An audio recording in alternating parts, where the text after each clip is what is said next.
Bonsoir, nous sommes le lundi 25 janvier. Merci de nous retrouver pour cette nouvelle édition du 7-8 Le Journal. Comme chaque jour, nous revenons sur votre actualité locale entourée de nos invités, mais également des journalistes de la rédaction. Tout de suite, les titres de cette édition. Dernier hommage à l'écrivain Michel Tournier. Les obsèques de l'homme de lettres ancien Goncourt ont eu lieu aujourd'hui à l'église de Choiseul en Yvelines.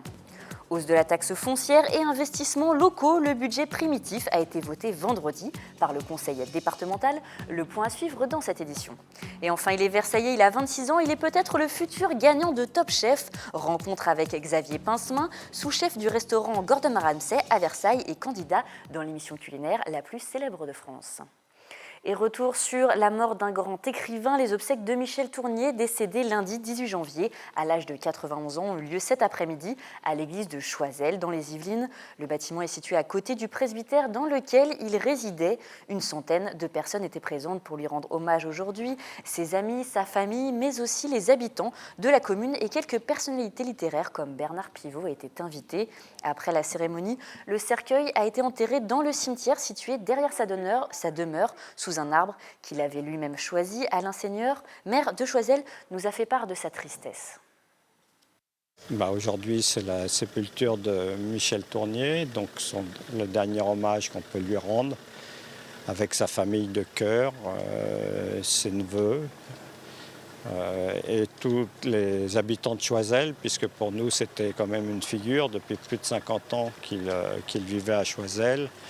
Et on le rencontrait facilement, donc c'est vraiment un moment, je dirais, intense d'hommage qu'on veut lui rendre. Économie à présent, je vous le disais en titre, vendredi dernier, les 42 conseillers départementaux yvelinois ont voté le budget primitif pour l'année 2016. Le conseil a notamment voté à l'unanimité l'augmentation du taux de la taxe foncière. Michael Elmitoro et Mélanie Poquet pour ce reportage. 40 voix pour et 2 abstentions. Les conseillers départementaux ont voté la hausse du taux de la taxe foncière sur les propriétés bâties, passée de 7,58% à 12,58%. Une hausse de 66% représentant en moyenne 125 € par foyer. Une décision justifiée par un budget de combat, selon le président du département, lié à des baisses importantes des dotations de l'État. Mais il faut que les Yvelinois comprennent, c'est toute notre mission, c'est que nous essayons d'être des élus responsables, même si nous ne sommes pas responsables des erreurs du gouvernement. Mais nous sommes responsables de la gestion la meilleure possible dans les conditions catastrophiques de la gestion nationale, et ça nous oblige à ces extrémités. Parmi les autres décisions prises, les Yvelines misent sur un budget d'investissement. 180 millions d'euros seront destinés au collège pour la période 2017-2020. La modernisation des équipements des routes départementales est-elle estimée à 69,2 millions pour 2016. Le choix que nous faisons, bien entendu, c'est de maintenir un niveau d'investissement suffisant, à la fois pour préparer l'avenir. On ne va pas arrêter de construire des collèges et on ne va pas suroccuper les collèges existants pour que les enfants étudient dans de mauvaises conditions. On va investir dans le numérique pour les collèges, on va investir dans l'activité économique. Le budget 2016 des Yvelines s'élève à près d'1,4 milliard. Le département s'engage à rebaisser les impôts en cas de changement politique national des dotations. Et un mot d'éducation, les épreuves du baccalauréat approchent. Ce week-end, le palais des congrès de Versailles s'est transformé en centre d'orientation. Samedi avait lieu le salon de l'étudiant. Les jeunes de 15 à 25 ans étaient invités à venir se renseigner sur les études, les filières ou les carrières proposées avec des représentants d'universités ou d'écoles supérieures. Avec les attentats survenus en l'année 2015, le secteur de l'armée et de la défense a vu son nombre d'inscriptions augmenter. Nous sommes allés en savoir un petit peu plus sur cet engouement. BTS ou école supérieure, classe préparatoire ou université, choisir ses études, un moment pas toujours évident. Samedi 23 janvier, le salon de l'étudiant de Versailles a aidé les 15-25 ans à y voir un peu plus clair. Nous avons un public très familial. L'orientation, c'est une préoccupation des familles. Donc les parents viennent avec leurs enfants pour rencontrer en un seul et même lieu beaucoup d'organismes de formation. De nombreux domaines d'études au sein des Yvelines, mais aussi de la région parisienne étaient présents. Le Centre d'information et de recrutement des forces armées a passé la journée à renseigner les jeunes tentés par le secteur militaire. Cette année, l'armée a enregistré une augmentation des candidats sur le territoire par rapport à 2014, conséquence des attentats de 2015. Sur ce salon, depuis maintenant plusieurs années, on constate un taux de fréquentation très très fort. Pour l'instant, on est sur une augmentation en gros de 20 à 25% de taux de fréquentation supplémentaire, qui commence un petit peu à baisser un petit peu en ce moment.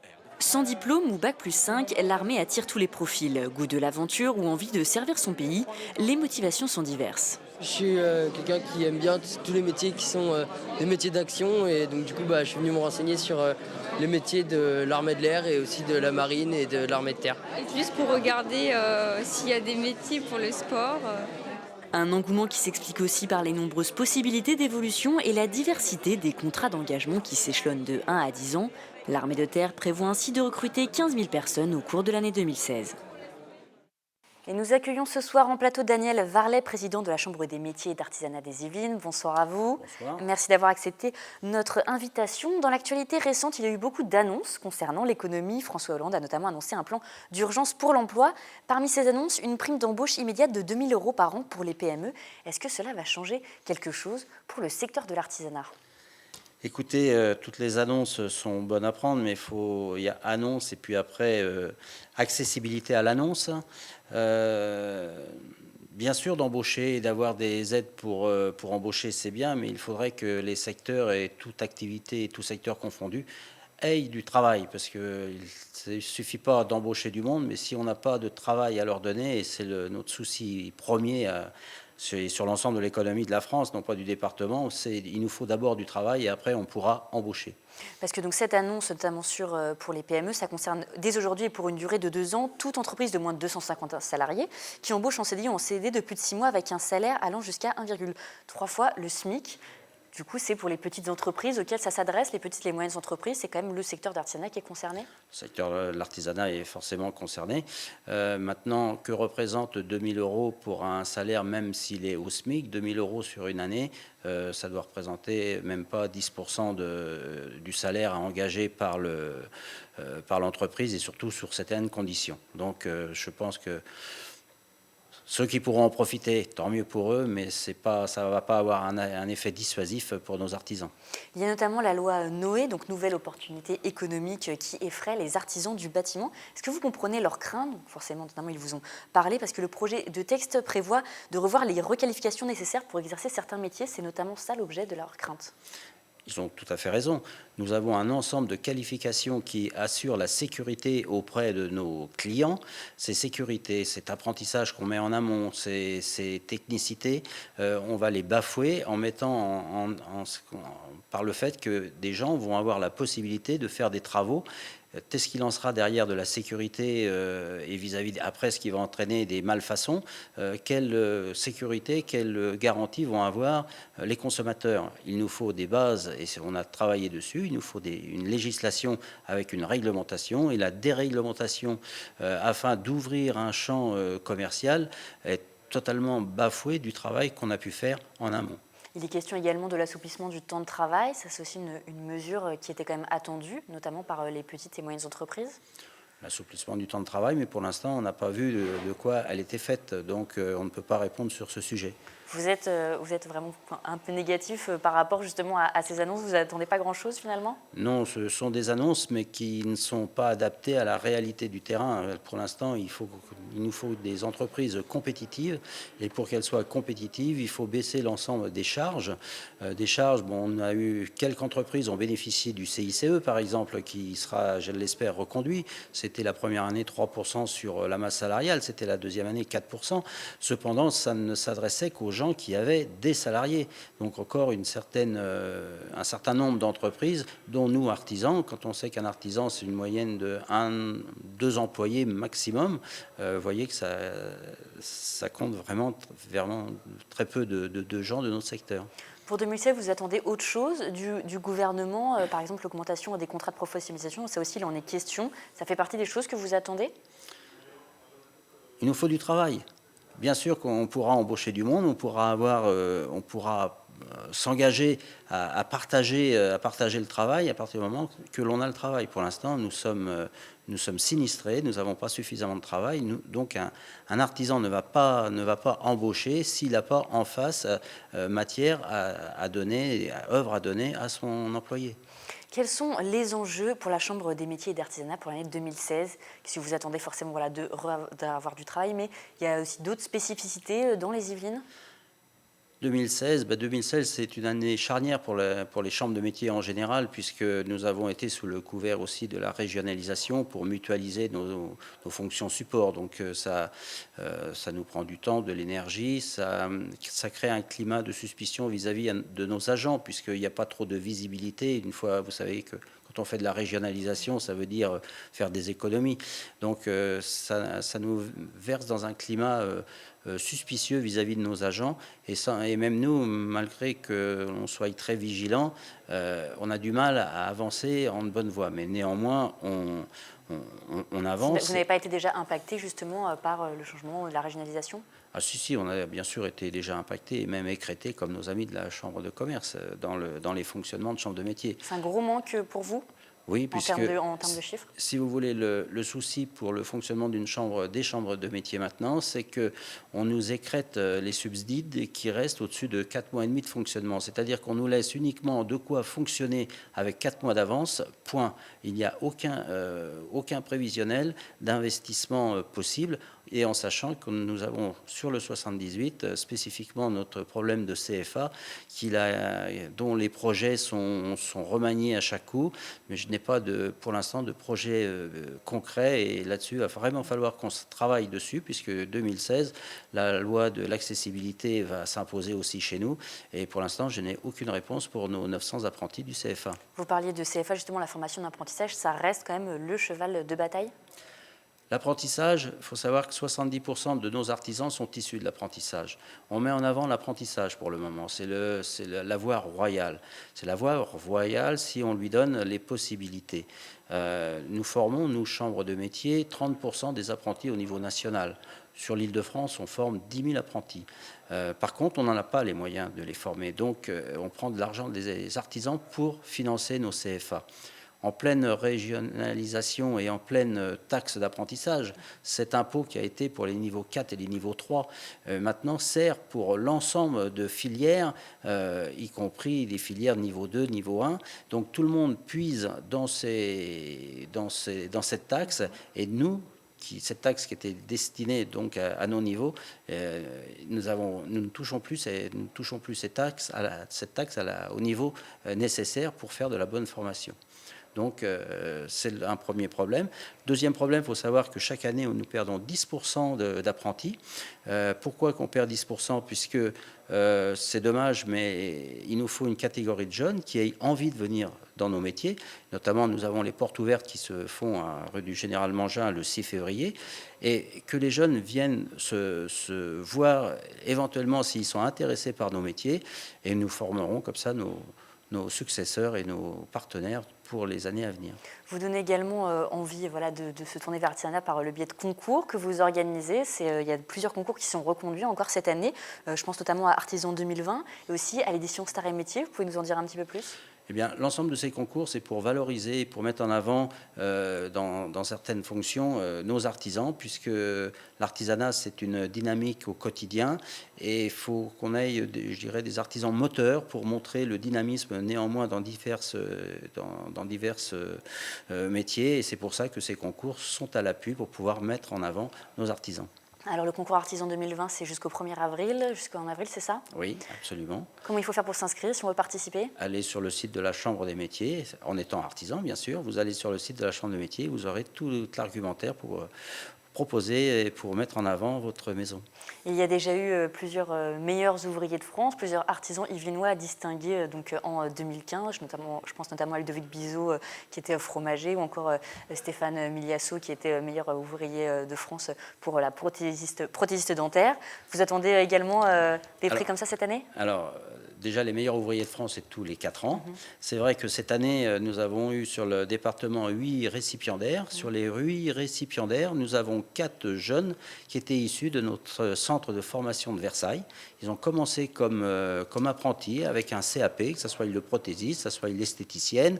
Enfin, les 4 étaient issus du CFA de Versailles. Ils ont progressé, ils ont été entourés de collègues pour monter dans les échelons, si vous voulez. Et ça a été une grande satisfaction de pouvoir primer ces 4 récipiendaires avec l'ensemble de ces 8 personnes.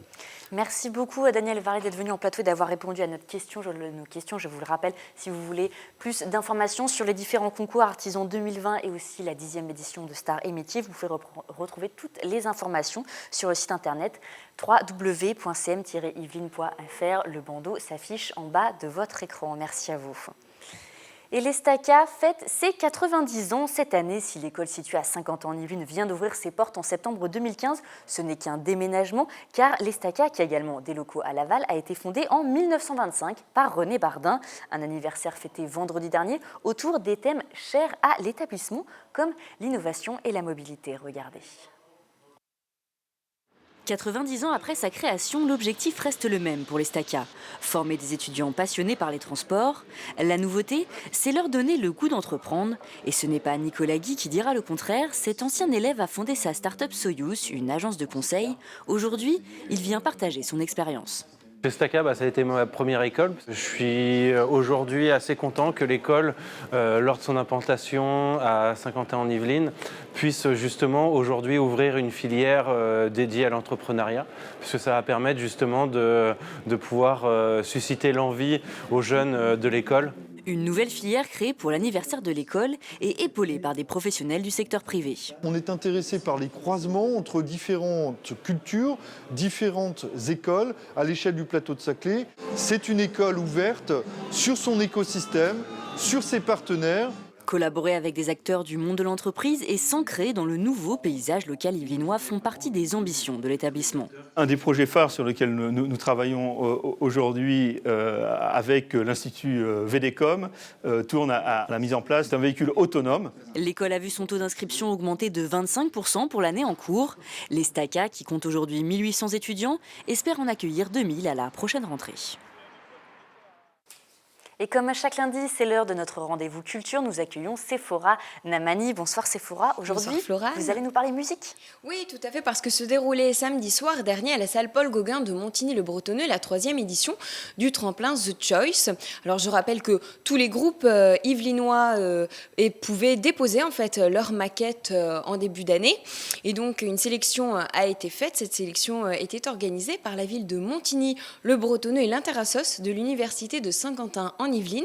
Marc Isaco, responsable du secteur de musique amplifiée de Montigny-le-Bretonneux, nous rappelle le principe de ce tremplin.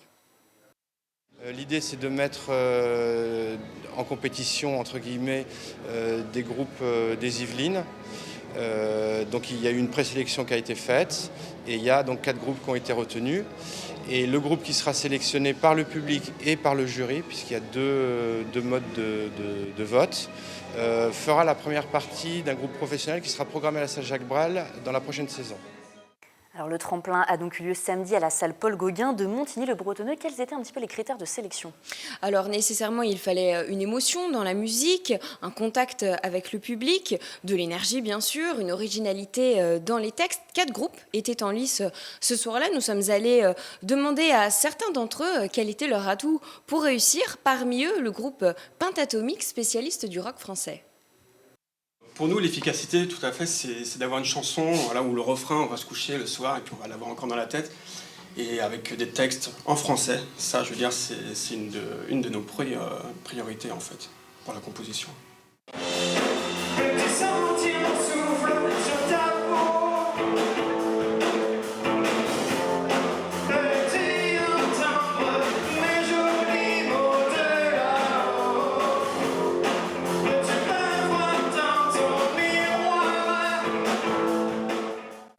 le groupe et la musique me parlent un petit peu. Ils répètent à Guyancourt, c'est ça, je pense qu'on avait fait un sujet sur eux, c'était même vous, Sephora, qui vous en étiez chargée. Tout à fait, Florane, vous avez l'œil. Donc, chaque groupe, en général, répète une fois par semaine en studio de répétition avec une vraie volonté de professionnalisation. Parmi eux également, on avait le groupe Elastics Trio pour du rock gaulois. On a pas mal de textes humoristiques, voilà, donc il fallait trouver une touche humoristique. Et voilà, donc ça s'est fait naturellement. Du rock Energix aussi. Energix.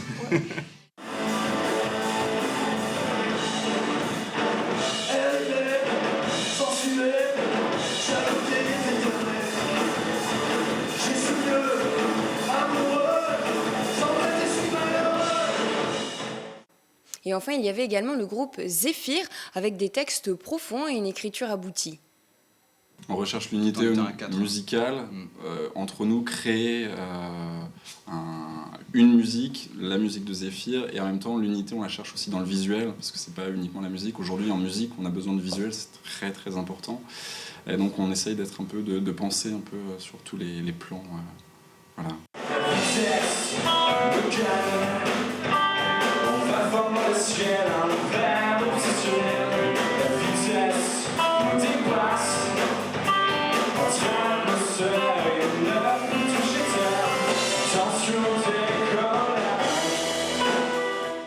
Et alors Sephora qui a donc été le grand gagnant de ce tremplin. Alors le grand gagnant c'était le groupe Zéphyr, dernier groupe que vous avez pu voir à l'image. L'enjeu pour eux était important, qu'est-ce qu'ils ont gagné?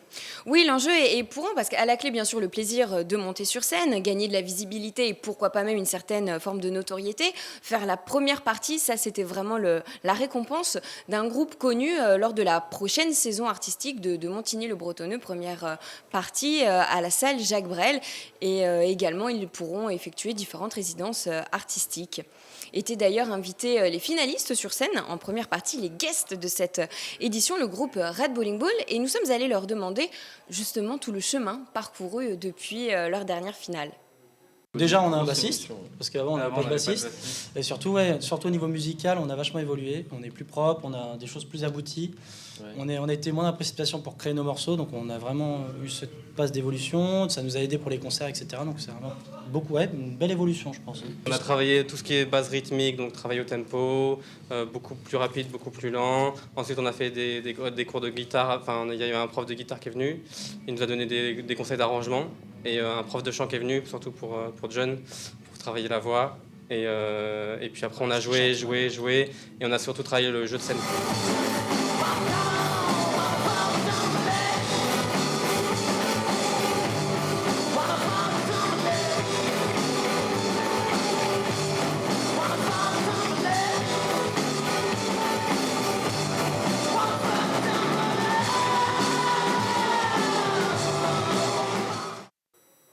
Merci beaucoup à Sephora pour cette chronique et je rappelle que pour tous ceux qui voudraient participer à The Choice, une nouvelle édition sera reconduite l'année prochaine, avis aux amateurs.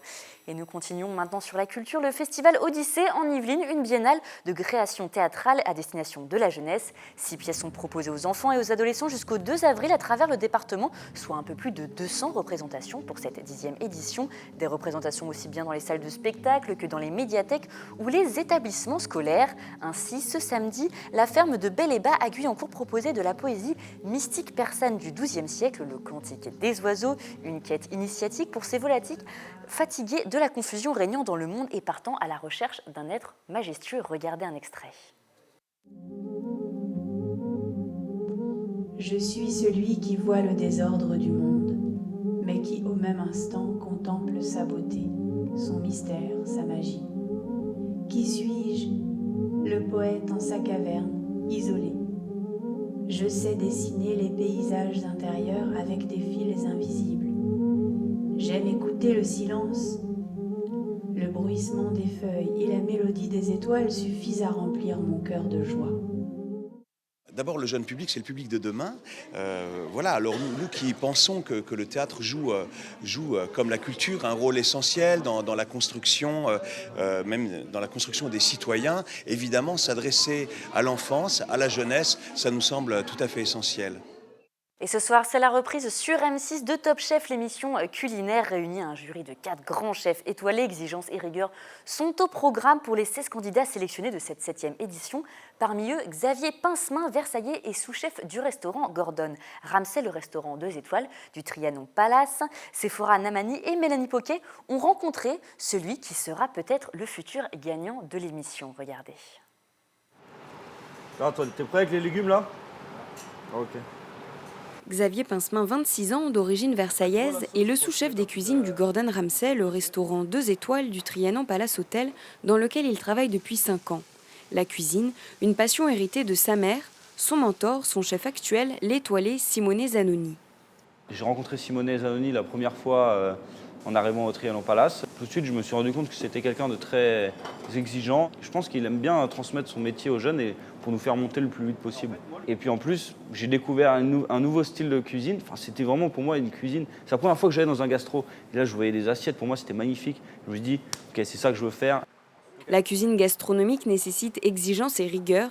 Les journées démarrent à 8h pour la mise en place et se terminent à 1h du matin à la fin du service. Xavier Pincemin dirige une brigade de 12 cuisiniers. Une expérience qualifiante qui a donné envie à son chef, Simone Zanoni, de l'inscrire au concours Top Chef.